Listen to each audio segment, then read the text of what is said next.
Belum usai kasus keracunan MBG di Bandung Barat, laporan siswa jadi korban keracunan usai menyantap MBG juga terjadi di beberapa daerah di Indonesia.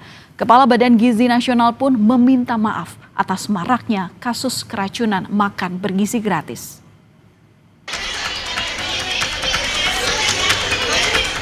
Kabar tak sedap lagi-lagi hinggap di proyek makan bergizi gratis. Puluhan pelajar dari tingkat SD dan SMP di Tapalang, Kabupaten Mamuju, Sulawesi Barat dibawa ke puskesmas. Mereka mengeluh mual, muntah, dan sakit kepala usai menyantap makanan bergizi pada Rabu pagi. Keracunan massal dialami puluhan siswa sekolah dasar 12 Benua Kayong, Kabupaten Ketapang, Kalimantan Barat usai menyantap makan bergizi dengan lauk olahan daging ikan hiu. Kepala Regional MBG Kalimantan Barat meminta maaf adanya kelalaian pihak dapur SPPG.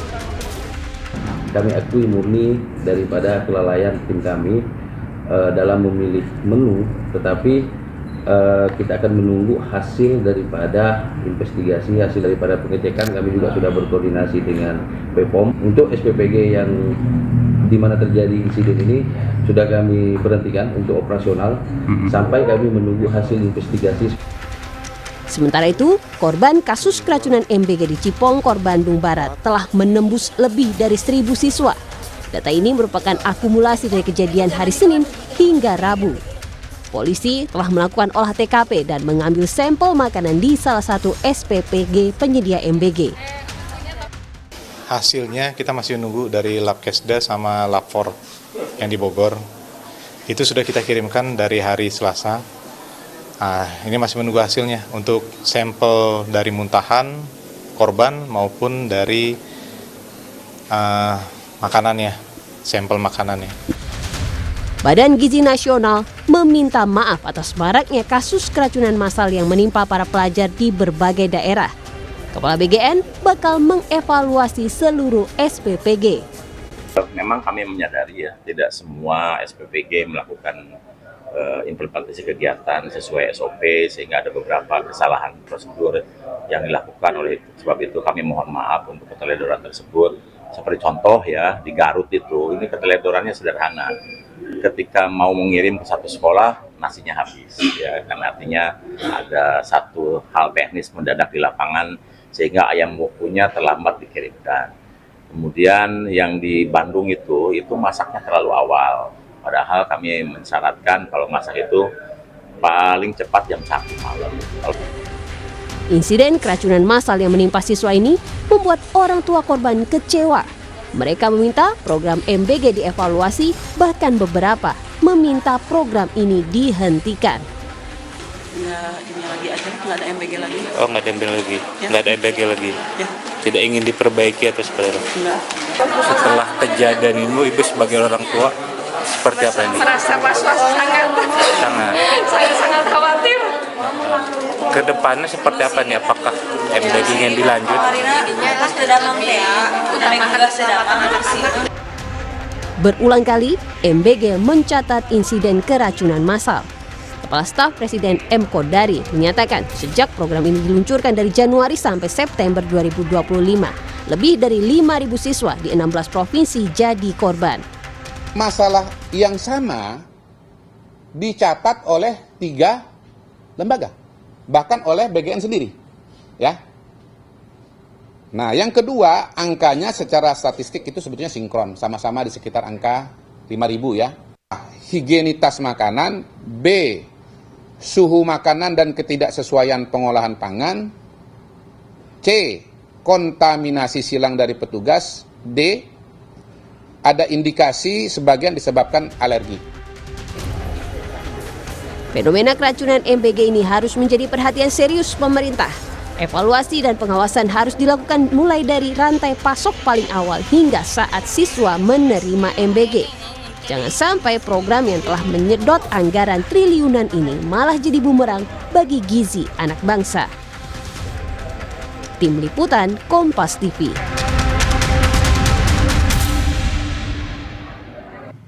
Lebih lengkap tentang evaluasi program makan bergizi gratis, kita sudah terhubung dengan Wakil Ketua DPR RI Cucun Ahmad Syamsurizal. Selamat malam Pak Cucun. Selamat malam.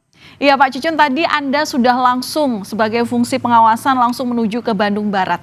Lantas apa saja temuan yang jadi concern DPR terkait kasus keracunan MBG yang terjadi di sana? Ya, pertama kita pasti menanyakan langsung ke dapur yang terjadi eksiden itu. Yang paling pertama saya temui adalah kepala SPPG-nya.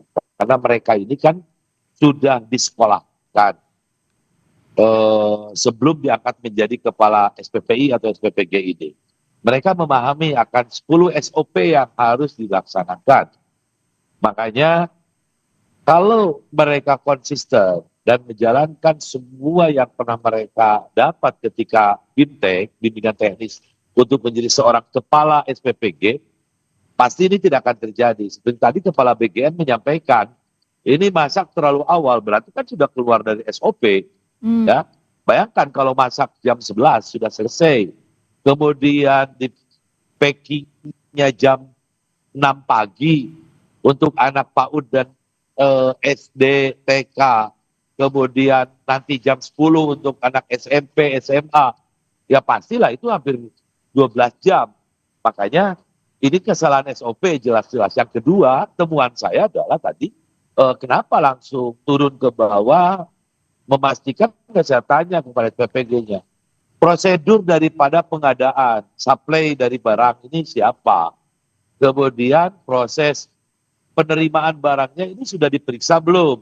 Nah, saya tanya, saya minta kamu jujur, pasti ada masalah nih dalam misalkan bahan baku apa di daging, apa di tahu, atau sayur, yang ini mengakibatkan pasti sudah ada bakteri yang masuk. Kalau dari sisi dapur betul, semua pasti mereka melalui proses survei, dapurnya memenuhi syarat, bagaimana alur in-out, sterilisasi, walaupun itu sebetulnya belum semua higien. Tapi kalau lihat dapur yang kejadian tadi ya, kayaknya sudah sesuai standar. Tetapi ini ada problem. Makanya saya mengusulkan, kalau bisa ada pemerintah daerah juga masuk. Sekarang ini kan masih BGN sendiri. Pemerintah daerah itu seolah hanya supporting juga ketika ada kejadian seperti ini. Ternyata bukan hanya pemerintah daerah, di tingkat kementerian lembaga saja, ini saya menginginkan nanti, tadi saya sampaikan, harus ada satu perpres atau impres dari Pak Presiden, supaya beberapa stakeholder, misalkan Kementerian Kesehatan, ada BPOM, kemudian juga Kementerian Pertanian, sehingga KLB yang terjadi yang seperti di Bandung Barat ini sudah dimitigasi sejak awal gitu, Mbak. Kalau ada keterlibatan dari berbagai leading sektor. Ya, oke, kolaborasi dan pengawasan oleh beberapa pihak itu memang yang penting saat ini. Pak, tapi tadi Anda menyampaikan bahwa Anda juga bertemu dengan kepala SPPG di sana. Apakah Anda tanyakan juga mengapa masak yang dilakukan oleh SPPG dapur ini itu terlalu awal? Apakah memang mereka meyakini bahwa takut tidak bisa memenuhi kebutuhan makan terhadap penerima manfaat? Ataukah mungkin memang jumlah sekolahnya terlalu banyak begitu yang dibawahi oleh SPPG tempat Anda kunjungi, makanya mereka memasak lebih awal? Banyak hal yang harus kita lakukan nanti evaluasi di DPR. Saya akan rapor dengan pimpinan Komisi 9 karena kebetulan kornya ada di saya, korbitnya ada di Korkesra. Saya akan panggil dan kita akan lakukan rapor. Kita undang dari BGN, setuju bahwa jumlah siswanya ini harus ada pemerataan, jangan terlalu beban terlalu banyak. Tadi itu saya tanya, kamu berapa di dapur ini? Hampir 3.500 sampai 3.800. Padahal kita inginkan jangan lebih dari 3.000. Supaya tadi jumlah masakan yang akan disiapkan dan destinasi sekolah yang akan diantar jangan terlalu jauh. Makanya sudah betul BGN, kalau konsisten, kemarin itu koordinat dapur-dapur ini mendekati pada lokasi sekolah tujuannya. Tapi yang terjadi, ya ada juga dapur titiknya yang isudnya misalkan di titik A, sehingga daya antarnya itu jauh. Nah ini perlu penataan.